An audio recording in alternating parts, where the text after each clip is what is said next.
Friends, இன்னைக்கு நம்ம வீடியோவில் என்ன பார்க்க போகிறோம் அப்படின்னா, எப்போ நம்ம ப்ரெக்னென்சி டெஸ்ட் நம்ம செக் பண்ணி பார்க்கலாம் அப்படின்ட்டு நிறைய பேருக்கு இந்த காமனான டவுட் இது நம்மளுக்கு மனசில் தோணிகிட்டே இருக்கும். நான் முன்னாடி வீடியோலலாம் சொல்லியிருப்பேன், ஒவ்வொரு மதருக்கும் அவங்களுக்கு நிறைய இன்ட்யூஷன்ஸ் இருக்கும் அப்படின்னு சொல்லிட்டு. ஸோ நம்மளுக்கு அது தோணிகிட்டே இருக்கும், ஓகே நம்ம ப்ரெக்னெண்ட்டாக இருக்கோம்னு தோணிகிட்டே இருக்கும். அப்போது உடனே நம்மளுக்கு அந்த ப்ரெக்னென்சி டெஸ்ட், ஏன்னா நம்மளுக்கு தோன்றதை வச்சு நம்ம கன்ஃபார்ம் பண்ண முடியாது. ஸோ உடனே நம்ம ப்ரெக்னென்சி டெஸ்ட் எடுக்கணும் அப்படின்றதுல தான் நம்ம ஆர்வமாக இருப்போம். உடனே கிட்ட வாங்கணும், பண்ணணும். ஆனால் எப்போ பண்ணுறதுன்றது தெரியல அப்படின்றது நிறைய பேரோட டவுட்டாக இருக்கும். ஈவன் எனக்குமே ரொம்ப கன்ஃபியூஷன்ஸ் இருந்தது. ஸோ அதெல்லாமே ரொம்ப கிளியராக நான் உங்களுக்கு சொல்கிறேன் இதில்.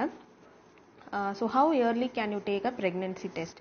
எப்போவுமே நிறைய பேர், முக்கால்வாசி 96% சொல்கிறது என்ன அப்படின்னா, உங்களோட பீரியட்ஸ் தள்ளி போய், அதாவது ஒரு 10 days, இப்போது பீரியட்ஸ் உங்களுக்கு 30th பீரியட்ஸ் வர மாதிரி இருக்குது. உங்களோட expected date of period 30th இருக்குது அப்படின்னா, நெக்ஸ்ட் மந்தோட 10th or 11th தான் உங்களை ப்ரெக்னென்சி டெஸ்ட் எடுத்து பார்க்க சொல்லுவாங்க. அந்த கிட்டில் எடுத்து பார்க்க சொல்லுவாங்க. அப்போ தான் ரொம்ப கிளியராக இருக்கும் அப்படின்ற மாதிரி சொல்லுவாங்க. பட் ஆனால் அது உண்மை கிடையாது.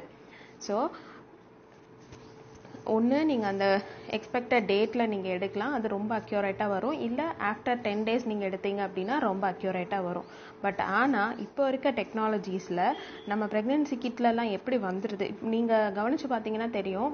அந்த 96% நான் சொன்னது அது எல்லாமே நம்மளுடைய பேரண்ட்ஸாக இருப்பாங்க, இல்லை நம்மளை விட எல்டர்ஸாக இருப்பாங்க. ஒரு 3 years 4 years எல்டராக இருப்பாங்க. கண்டிப்பாக அந்த ஏஜில் உள்ளவங்க தான் சொல்லியிருப்பாங்க. நம்மளோட ஏஜ் குரூப்பில் இருக்கவங்க கண்டிப்பாக சொல்ல மாட்டாங்க. ஏன்னா இப்போ டெக்னாலஜி நிறைய வளர்ந்தாச்சு, நிறைய இன்னோவேஷன்ஸ் கொண்டு வந்துட்டாங்க. ஸோ எப்போ நம்ம டெஸ்ட் பண்ணி பார்க்கலாம் அப்படின்னா, உங்களோட எக்ஸ்பெக்டட் டேட் ஆஃப் பீரியட்ஸ்லேருந்து 6 நாளைக்கு முன்னாடி நீங்கள் பண்ணி பார்க்கலாம். அப்படி இல்லை அப்படின்னா வெரி சூன் நீங்கள் உங்களோட ஓவுலேஷன் டேட்லேருந்து 8 to 9 daysலேயே நீங்கள் டெஸ்ட் எடுத்து பார்த்துடலாம். உங்களுக்கு கிளியராக தெரியும். கிளியராக means okay something is happening அப்படின்றது உங்களுக்கு தெரிஞ்சிடும். அது என்ன அந்த சம்திங்கிறத நான் அடுத்து சொல்கிறேன். So when to take a pregnancy test for accurate results? So நான் சொன்ன மாதிரி roughly 41% of women test too early. 41% of விமென்லாம் கிடையாது, முக்கால்வாசி பேருன்னே வச்சுக்கோங்களேன். ஈவன் 98% எப்படா உடனே நம்ம டெஸ்ட் பண்ணுவோன்றதுல தான் இருப்போம். ஏன்னா நம்மளோட ஆர்வம் அப்படி தான் இருக்கும், உடனே பண்ணணும் அப்படிங்கிறதுல தான் இருக்கும். ஸோ ரொம்ப இயர்லியராக நம்ம பண்ணணும் அப்படின்னு சொல்லி பார்ப்போம். பட் ஆனால் நீங்கள் முன்னாடியே பண்ணிடலாம்.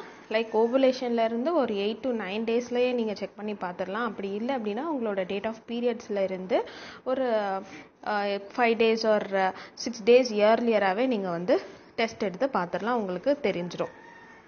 ஓகே, ஸோ நான் சொன்னேன் இல்லையா, சில இன்ட்யூஷன்ஸ் இருக்கும் அப்படின்ட்டு. அந்த இன்ட்யூஷன்ஸை தாண்டி சிம்டம்ஸ்னு ஒன்று இருக்குது. ஓகே, அப்போ இன்ட்யூஷன்ஸ்னால் என்ன, சிம்டம்ஸ்னால் என்ன? இன்ட்யூஷன்ஸ் அப்படிங்கிறது நம்மளுக்கு தோன்றுறது, நம்மளோட மனசாட்சி சொல்கிறது, இல்லை இது நடக்கும், சம்திங் இஸ் ஹேப்பனிங், உனக்குள்ள சம்திங் இஸ் ஹேப்பனிங் அப்படின்னு நம்மளுக்காக தோணிகிட்டே இருக்கும். சிம்டம்ஸ் அப்படிங்கிறது இது ப்ரெக்னென்சி அப்படின்னு இருந்துச்சுன்னா இதில் ஏதாவது ஒரு சில விஷயங்கள் கண்டிப்பாக நம்மளுக்கு நடக்கும். இது எல்லாமே நடக்குமானா கிடையாது, ஒரு சில விஷயங்கள் நடக்கும். இல்லை இது நடக்காதவங்களையும் நிறைய பேரை நான் பார்த்துருக்கேன். ஸோ அது என்ன மாதிரியான சிம்டம்ஸ் இருக்கும் அப்படின்னா, ஃபர்ஸ்ட் தலை சுத்தல், ஃபேட்டிக். ஸோ ஒரு மாதிரி கிடீனஸாகவே இருக்கும். அப்புறம் டார்க்கனிங் ஆஃப் த நிப்பிள்ஸ், அவங்களோட பிரெஸ்ட் ஏரியா கொஞ்சம் டார்க் ஆகிட்டு இருக்க மாதிரி இருக்கும். நெக்ஸ்ட் நாசியாக இருக்கும் அவங்களுக்கு, லைக் வாமிட்டிங் சென்சேஷன்ஸ் இருக்கும். அடுத்தது மைனர் ப்ளீடிங். இந்த ஒரு விஷயத்தை பார்த்து பயந்துடக்கூடாது. கண்டிப்பாக ப்ரெக்னென்சி அப்படின்னு வந்துருச்சு அப்படின்னா அந்த உங்களுக்கு கன்ஃபார்ம் தான் ஆயிருக்கும். பட் ஆனாலும் சில ப்ளீடிங் இருக்கும். லைக் 1 or 2 drops நிறைய பேருக்கு நான் பார்த்தது அவங்களுக்கு ஒரு 1 day ஃபுல்லாகவே ப்ளீடிங் இருந்து நான் பார்த்துருக்கேன். உடனே நம்ம பயந்துக்க வேண்டாம். அது என்ன அப்படின்னா, நம்மளுக்கு அந்த கரு இருக்கு இல்லையா, அது அந்த டியூப்ல இருந்து அது டிராவல் ஆகிட்டு நம்மளுடைய அந்த கருப்பைன்னு சொல்லுவாங்க, அந்த சாக்குன்னு சொல்லுவாங்க, அந்த சாக்கில் பிளேஸ் ஆகுறதுக்கு அது என்ன பண்ணும் அப்படின்னா, அந்த ஒரு இடத்த இப்படியே அது அந்த இடத்துல பிளேஸ் ஆகுறதுக்காக அதை அப்படியே தேடிட்டே ஒரு இடத்துல உட்காரும். அந்த கரு அந்த இடத்துல உட்காரும். அப்போ அந்த இடத்துல ஒரு ரஃப்பான ஒரு போர்ஷன் மாதிரி ஃபார்ம் ஆகும். அப்போது அந்த ரஃப்பான போர்ஷன் ஃபார்ம் ஆகுறனால தான் அந்த ஏரியாவில் இருந்து வர்றதா அந்த பிளட். ஸோ அதுக்காக நம்ம பயந்துக்க வேண்டாம். ஸோ மைனர் ப்ளீடிங் இருக்க தான் செய்யும். அடுத்தது அப்டாமினல் பெயின். நார்மல் நம்ம பீரியட்ஸ் பெயின் மாதிரியே வலி இருக்கும், ஆனால் பீரியட்ஸாக வராது. அடுத்தது சென்சிட்டிவ் பிரெஸ்ட் வந்து ரொம்ப சென்சிட்டிவாக இருக்கும், ரொம்ப வெயிட்டான மாதிரி இருக்கும். ஸோ அந்த மாதிரியான விஷயங்கள் இருக்கும். அடுத்தது ஃப்ரீக்வெண்ட் யூரினேஷன், இது ரொம்ப காமன், எல்லா ப்ரெக்னென்ட் விமெனுக்கும் இருக்கும். அடிக்கடி யூரின் வர மாதிரியே இருக்கும். இது வந்து நிறைய பேர் அந்த பீரியட்ஸுக்குமே ஃபீல் பண்ணியிருப்பாங்க. இல்லை அப்படின்னா ஒரு சில பேருக்கு நம்மளுக்கு பீரியட்ஸ் வந்துருமோ, சரி எதுக்கு நம்ம ஒரு தடவை போய் பார்த்துட்டு வந்துடுவோம் இப்படின்ற சாக்கிலேயே நிறைய பேர் போகிறவங்களும் இருக்காங்க. பட் மோஸ்ட் காமன் வந்து யூரினேஷன் அடிக்கடி வந்துட்டே இருக்கும். Next change in taste preference, நிறைய சாப்பிடணும்னு தோணும். அப்புறம் இன்னும் சாம்பாரா, இன்னைக்கும் சாம்பாரா, இல்லை நாளைக்கு இது சாப்பிடலாம், நாளைக்கு இது சாப்பிடலாம், இப்படி வந்து அந்த டேஸ்ட் ப்ரிஃபரன்ஸ் வந்து நம்மளுக்கு அடிக்கடி மாறிட்டே இருக்கும். பட் ஆனால் நம்மளுக்கு ஒரு விஷயம் ரொம்ப பிடிக்கும், ஆனால் வந்து எனக்கு இல்லை நான் டிஃப்ரெண்ட்டாக நான் டேஸ்ட் பண்ணணும்னு நினைக்கிறேன்ற மாதிரி நம்மளுக்காக தோணும். அடுத்தது ரெனிட்டிஸ், லைட்டாக கோல்டு இருக்கும், ஹெட்டேக் இருக்கும். சேஞ்ச் இன் டெம்பரேச்சர், நம்மளோட பாடி டெம்பரேச்சர் கொஞ்சம் மாறும். ஒரு சில பேருக்கு ரொம்ப சில்னஸ் ஆகும், ஒரு சில பேருக்கு லைட்டாக ஃபீவர் இருக்க மாதிரி இருக்கும், அந்த மாதிரி எல்லாம் வரும். அடுத்தது மென்ஸ்ட்ரல் டிலே, பீரியட்ஸ் வந்து டிலே ஆகும். ஸோ இதெல்லாம் வந்து இயர்லி ப்ரெக்னென்சி சிம்டம்ஸ். இதில் கண்டிப்பாக இது எல்லாமே இருக்குமானா கிடையாது. இதில் ஏதாவது ஒரு சில விஷயங்கள் மட்டும்தான் சிம்டம்ஸ் வந்து ஒவ்வொரு விமனுக்கும் இருக்கும், அவங்களோட பாடி கண்டிஷன்ஸை பொறுத்து. ஒரு சில பேருக்கு இதில் எதுவுமே இல்லாமையும் இருக்கும். ஸோ அதெல்லாம் பார்க்கணும். Okay, when is a pregnancy test more accurate? So எக்ஸ்ன்னு இருக்குது பார்த்தீங்களா, எக்ஸுங்கிறது தான் வந்து expected date of period. So ஒன்று, அந்த எக்ஸ்பெக்டட் டேட் ஆஃப் பீரியடில் 96% அக்யூரேட்டாக தெரியும். நான் சொன்னேன் இல்லையா 6 days இயர்லியராக நீங்கள் எடுக்கலான்னு சொல்லிட்டு. ஸோ 6 days இயர்லியராக எடுக்கும் பொழுது அது அக்யூரேசி லெவலில் பாருங்கள், அந்த லைன் வந்து எப்படி போயிட்டுருக்குன்னு. 6 days இயர்லியராக பார்க்கும்பொழுது 25% அக்யூரேசி இருக்கும், அடுத்து 33%, அடுத்து 42%, 68%, 81%, 93%, அடுத்தது 96%. ஸோ வெரி நெக்ஸ்ட் டே அந்த உங்களுக்கு பீரியட்ஸ் மிஸ் ஆகி வெரி நெக்ஸ்ட் டே நீங்கள் பார்த்தீங்கன்னா உங்களோட அந்த லைன் ரொம்ப கிளியராக இருக்கும். மீன் உங்களுக்கு அக்யூரேட் ரிசல்ட் வந்து 100% கிடைக்கும். ஓகேவா?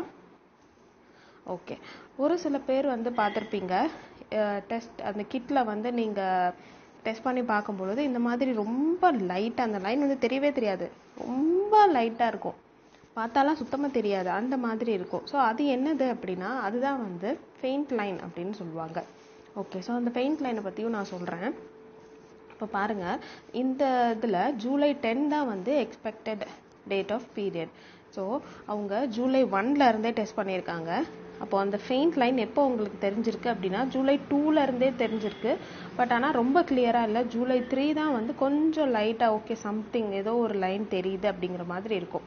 அடுத்து அந்த லைன் கொஞ்சம் கொஞ்சமாக நெக்ஸ்ட் ஒவ்வொரு டேவும் கிராஜுவல் இன்க்ரீஸ் பாருங்கள் எப்படி தெரிஞ்சிருக்குன்னு சொல்லிட்டு. ஸோ அந்த ஃபெயிண்ட் லைன் என்ன அப்படின்னா அன்சர்டைனிட்டி அப்படிங்கிறத மீன் பண்ணும். அந்த ஃபெயிண்ட் லைன் வந்து நம்மளோட ஹெச்சிஜி லெவல், அந்த லைன் வந்து எதை மீன் பண்ணுது அப்படின்னா நம்மளுடைய யூரின்ல இருக்க ஹெச்சிஜி லெவலை தான் வந்து ரெஃபர் பண்ணுது. அன்சர்டைனிட்டி அப்படின்னா என்னென்னா மேபி பாசிட்டிவ் ஆர் நெகட்டிவ்னு அர்த்தம்.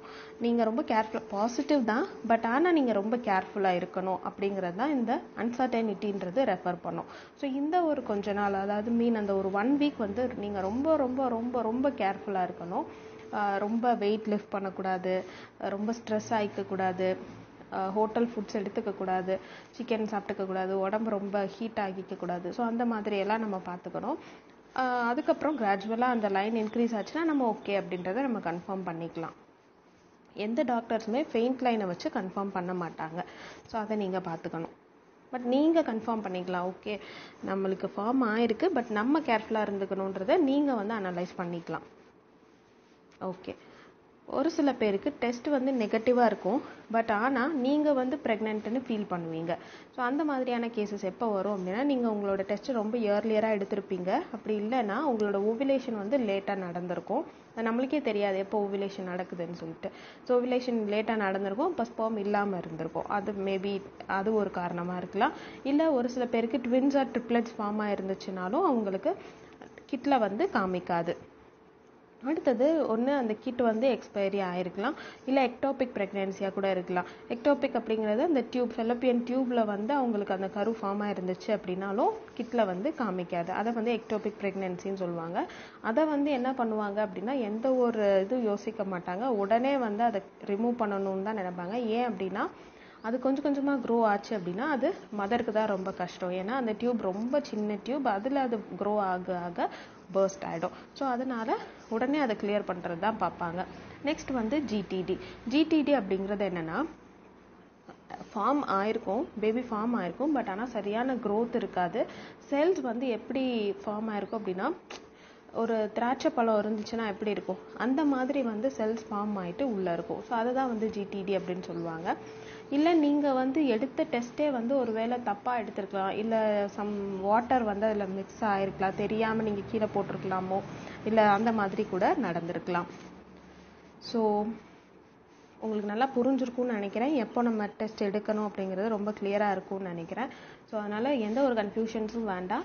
உங்களுக்கு தோணுச்சு ஓகே நம்ம ப்ரெக்னெண்ட்டாக இருக்கோன்னு நம்மளுக்கு தோணுச்சு அப்படின்னாலே ஒரு ஓவுலேஷன் டேட்லேருந்து ஒரு 8 to 9 days எடுத்துருங்க. இல்லை அப்படின்னா உங்களுக்கு பீரியட்ஸ் மிஸ் ஆனதுலேருந்து ஒரு 6 days சூனராகவே நீங்கள் எடுத்துருங்க. அப்போது உங்களுக்கு கிளியரான ரிசல்ட்ஸ் வந்து கிடச்சிரும். Okay, thank you.